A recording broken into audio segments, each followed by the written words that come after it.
Olá pessoal da PTV, já estamos de volta. Olha, polêmica tanto no plano nacional da educação, quanto nos planos estaduais e municipais. A classificação de gêneros vem dando muito o que falar.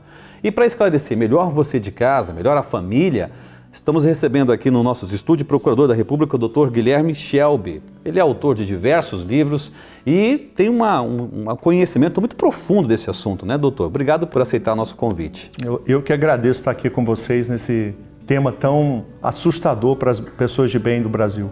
Diz uma coisa, primeiramente a gente quer entender o que é essa escolha de gênero. É uma ideologia, é um pensamento formulado especificamente em vários lugares do mundo, onde há a ideia de fazer uma ruptura na mente das crianças e adolescentes.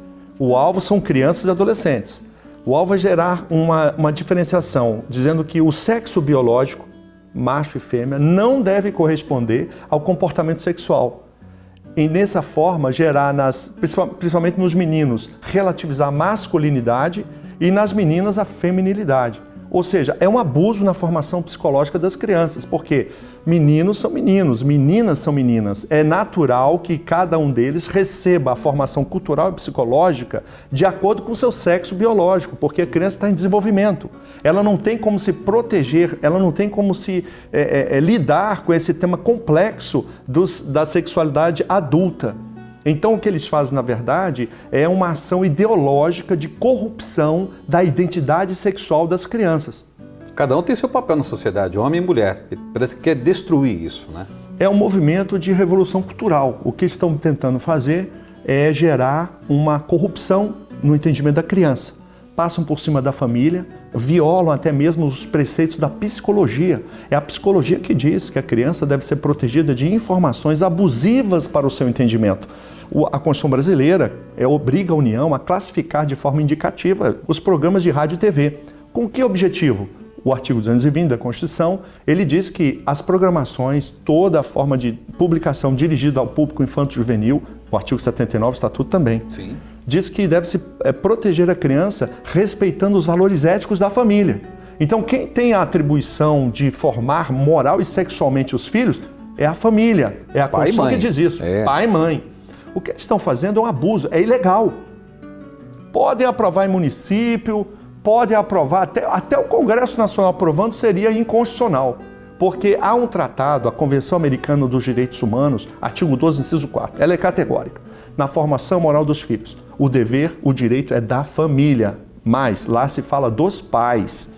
Então, o poder público não pode se intrometer nessa área. E eles usam o pretexto de defesa de direitos humanos de minorias. É um pretexto. É um pretexto só. É só uma cortina de fumaça. No fundo, o que eles estão fazendo é uma política ideológica e especificamente de uma ideologia moral e sexual, que na nossa opinião é pervertida, corrupção do entendimento das crianças. O senhor é autor de vários livros e um que a gente destaca é o livro Educação Sexual para Crianças, Limites e Desafio. Para você de casa, vale muito a pena ler. Queria falar um pouco desse livro, doutor.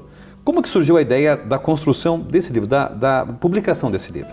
Eu estava numa conversa via chat, né, com alguns procuradores da República e especificamente um procurador da República mencionando a questão que eu postei, que era abusivo os professores que estimulavam a homossexualidade nos alunos. Esse procurador então se virou e disse, bom, eu até concordo com você, é abusivo o professor utilizar a sala de aula para fazer propaganda da homossexualidade para alunos. Mas também então ninguém pode fazer a propaganda, ele diz propaganda, para uma criança, um menino, ser homem.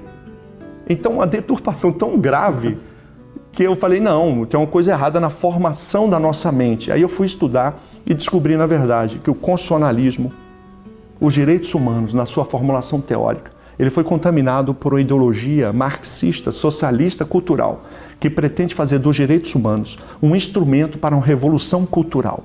Ou seja, as minorias, e agora eu tomo as minorias sexuais, porque existem outras, as minorias sexuais são pessoas, de fato, que sofrem preconceito e discriminação. Mas eu estou falando não dessas minorias que sofrem, eu estou falando de movimentos ideológicos, partidários, que se aproveitam da dor destas pessoas para fazer uma revolução cultural, tendo como alvo alcançar a mente de crianças, seres frágeis psicologicamente. E o objetivo qual é?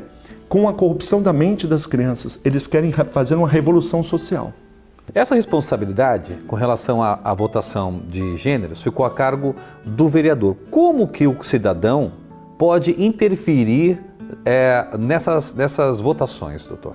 Quanto às votações, é fundamental que as pessoas estejam em grupos, igrejas, movimentos sociais, escolas, sindicatos, OAB. As famílias podem, não apenas mediante a movimentação política, processar os professores, o diretor da escola que ministrar material didático abusivo, o secretário de educação que formular políticas públicas contrárias à lei, contrárias à Constituição. Por isso que é importante, então, pai e mãe ficar de olho no seu filho na escola. Participe das reuniões, vá acompanhar o que o seu filho está aprendendo, o que o professor está passando, questionar o que ele está lecionando para o seu filho. Deixar solto, né, doutora? Acaba acontecendo esse tipo de situação, de colocar uma educação que você, talvez dentro de casa, pai e mãe, não aceita e não quer. Aliás, a violação do direito à família. A escola não pode estimular ou até informar as crianças, agora eu falo de criança até 12 anos especificamente, tem um estatuto diferente, a criança até 12 anos e o adolescente a partir de 12 anos.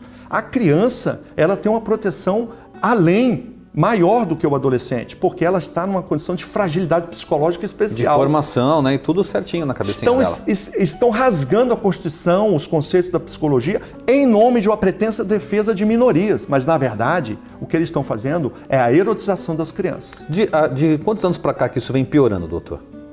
Essa política específica, por incrível que pareça, começou em 1998. O MEC, em 98, estabelece o terrível preceito nos seus parâmetros curriculares nacionais, do direito da criança ao prazer sexual. Então, hoje nós temos aí o absurdo aparelhamento da educação para a corrupção da moral das crianças, violando a lei. Por isso, agora eu trago uma outra orientação. As famílias podem processar. Agora, cada família, ao se reunindo em grupos de famílias, podem processar. Secretário de Educação do município, podem processar diretor de escola ou professor que ministrar. Isso está em lei, para você de casa saber, isso está em lei. Lei federal. Lei federal. Independe de aprovação em Câmara Municipal, independe, porque essa Câmara Municipal, ela deve submeter às leis federais. E as leis, o Estatuto da Criança, a Constituição, ou essa Convenção Americana de Direitos Humanos, essa sim.